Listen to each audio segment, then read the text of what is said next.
aja nih, lu pasien ngomong kagak jelas, Cok. Ini jelas sekarang. Oh, tadi dia baru baca. Ini tadi udah baca nih. Udah baca nih sekarang, benar, real.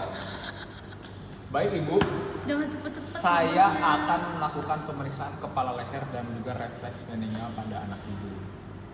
Jadi nanti saya akan menyentuh anak Ibu dan juga menyuruh anak Ibu melakukan sesuatu. Apakah Ibu bersedia? Iya. Baik, jika bersedia, silakan ke anak ke bed pemeriksaan. Bagi saya cuci tangan terlebih dahulu. Sekarang kita mulai dari kepala. Kepala itu kita nilai bentuknya. Normalnya itu adalah normosefal.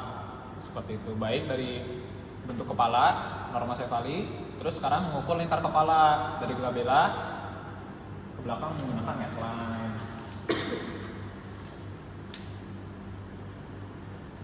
Ibu mohon dibantu angkat anaknya. 18 inci. Inci, oh. Ya, karena di sini inci ya. Nah, jadi setelah mengukur lingkar kepala, kita menilai kondisi fontanella atau ubun-ubun. Dicek di bagian atas berarti apakah ada penutupan, cekung atau cembung. Baik, karena ini masih 6 bulan, fontanella masih belum tertutup sempurna, tapi tidak ada kembung ataupun cekung, berarti tidak ada tanda-tanda dehidrasi ataupun peningkatan tekanan intrakranial. Cembung. Seperti itu. Kembung. Selanjutnya saya akan melakukan pemeriksaan mata. Oke. Untuk mata saya akan melakukan inspeksi terlebih dahulu. Mata kanan dan kiri tidak ditemukan adanya ptosis, tidak ditemukan adanya tanda-tanda massa, tidak ada tanda-tanda peradangan dan juga tidak ada tanda-tanda abnormal lainnya. Selanjutnya saya akan melakukan palpasi bagian kelopak atas. Oh iya, saya inspeksi di bagian konjungtiva sama palpebran juga mungkin di inspeksi. Selanjutnya saya akan melakukan palpasi. Baik, normal, tidak ada peningkatan tekanan intraokuler. Selanjutnya saya akan melakukan pemeriksaan menggunakan pen light. Refleks pupilnya ini direct, terus indirect, indirect. Baik, untuk pupilnya sendiri, refleks pupilnya normal. Selanjutnya saya akan melakukan pemeriksaan hidung. Kalau hidung itu hanya menggunakan pen light saja. Pertama dari luar dulu. Dari luar tidak ditemukan adanya massa yang abnormal, tidak ada tanda-tanda peradangan, juga tidak ada tanda-tanda skatrik. Bukan nggak sih, skatrik kan tulang body. Nah, pokoknya gitulah ya. Selanjutnya saya akan melakukan palpasi pada hidung bagian luar, tidak ditemukan adanya nyeri tekan pada hidung bagian luar. Selanjutnya saya akan melakukan pemeriksaan hidung bagian dalam. Jadi terus kanan, baik dari mukosa hidung bagian dalam tidak ditemukan adanya tanda-tanda radang, tidak ditemukan adanya massa yang abnormal, juga tidak ada tanda-tanda abnormal lainnya. Selanjutnya setelah itu saya akan melakukan pemeriksaan telinga. Pertama saya akan melakukan inspeksi bagian luar, telinga kiri dan kanan sama besarnya, tidak ada lebih besar sama sekali. Tidak lebih besar satu sisi, tidak ada tanda-tanda massa, juga tidak ada tanda-tanda peradangan. Selanjutnya saya akan melakukan palpasi di tragus dan juga mastoid. Tidak ditemukan adanya tragus pen dan juga tidak ditemukan adanya mastoid pen. Selanjutnya saya akan melakukan pemeriksaan telinga di bagian dalam menggunakan pendek dan juga corong untuk spekul. Corong.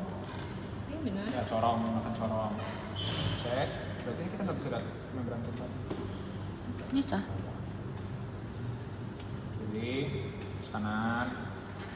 Baik dari pemeriksaan Telinga telinga di sini bagian aja. dalam, pada mukosa telinga bagian dalam tidak ditemukan adanya tanda-tanda massa yang abnormal, tidak ditemukan tanda-tandanya inflamasi, terus tidak ditemukan adanya discharge, terus membran timpani intact. Itu sebenarnya saya akan memeriksa mulut dan gigi. Pertama saya akan melakukan inspeksi terlebih dahulu dari mulut. Silakan buka mulutnya. Jadi dari mukosa bibir normal, tidak ditemukan tanda-tanda peradangan, juga tidak ditemukan massa yang abnormal, warnanya normal. Terus dari lidah tidak ditemukan adanya atrofi lidah, terus dari gigi tidak ditemukan adanya gigi yang bolong atau hilang. Terus dari bibir sendiri, bibirnya normal, tidak pecah-pecah, terhidrasi normal. Terus selanjutnya saya akan melakukan pemeriksaan tenggorokan. Pakai tongkat itu berarti didorong ke bawah. Lari masukin diri. Masa? Kan lari masukin diri. Enggak kan? Emang bisa lihat lari? Ini paling lari. Faring aja nggak sih? Kayaknya aku salah. Oh, faring aja. Jadi dari pemeriksaan faring tenggorokan ditemukan faringnya itu normal, terus tonsilnya itu tidak ada tonsil patin apa tuh? Tidak ada pembesaran tonsil juga, terus dari ufula normal ada di tengah gitu, tidak tertarik ke sisi kiri maupun sisi kanan. Untuk faringnya sendiri normal, tidak ada tanda-tanda peradangan, tidak ada masa yang abnormal. Selanjutnya saya akan memberikan soft text sign, tek di bagian pipi disentil. Ada ya gitu. Sentil diketuk. Sentil sama aja. Enggak. Ketuk. Ketuk gini. Coba. Ini Kalau A ini kan ada kayak arcos ini. udah tik. Oke. Kalau teks negatif. Terus selanjutnya saya akan mengeser di kelenjar parotis. Parotis itu berarti di depan. Pertama dari inspeksi, tidak ditemukan adanya pembesaran, terus melakukan palpasi berarti. Tidak ditemukan adanya pembesaran kelenjar parotis. Parotis kenapa kamu nekannya sampai perut? Iya, Kan di sini. Gede. Oh ini tiroid ya, ini lupa. Parotis, tiroid. Mana telinga? Nah di parotis, sorry. Tidak ada pembesaran, soalnya saya akan melakukan pemeriksaan kelenjar Ada leher. Pertama dari subdental, submandibula, preaurikular, retroaurikular, terus di cervicalis. Udah jalan dulu nih anjir. Dia Coba cuma Riz adanya tunjukkan secara orang. Sini. Sebutin coy. Ini subdental, submandibula, preaurikuler, retroaurikuler, ini cervicalis berarti di bagian sini ya. Leher. Sini terus occipital doang. Ya. Dah, itu doang. Hospital. Selanjutnya saya akan melakukan pemeriksaan JVP. Ini tadi tuh, lakuin aja lah. Jadi pasien didudukkan 45 derajat. Soalnya saya akan meminta pasien untuk melihat ke arah kiri. Terus dilihat di jugularis ya, vena jugularis menggunakan Enggak apa. gini nih, 45 derajat. Terus lihat ke kiri. Ah. Terus nanti dilihat vena jugularisnya. My boneka. Nanti kita ukur dia berapa senti. Normalnya berapa? Nggak tahu. Nanti diukur berapa senti. Kalau misalkan ada peningkatan berarti bisa jadi tanda-tanda apa? Kalau lebih dari 2 itu abnormal.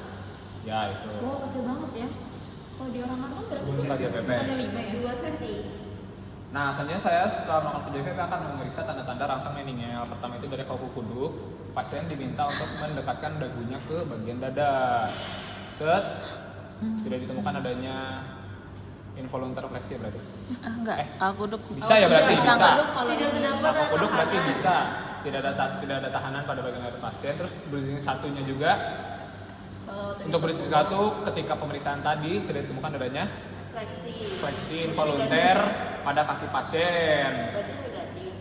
Negatif. Terus selanjutnya saya akan melakukan berjenis kedua, yaitu kaki pasien diangkat lurus, lalu dicek bagian kontralateralnya tidak ditemukan adanya fleksi involunter. Terus selanjutnya melakukan pemeriksaan Kerniksen. Pasien di 90 derajatkan dulu, baru diangkat.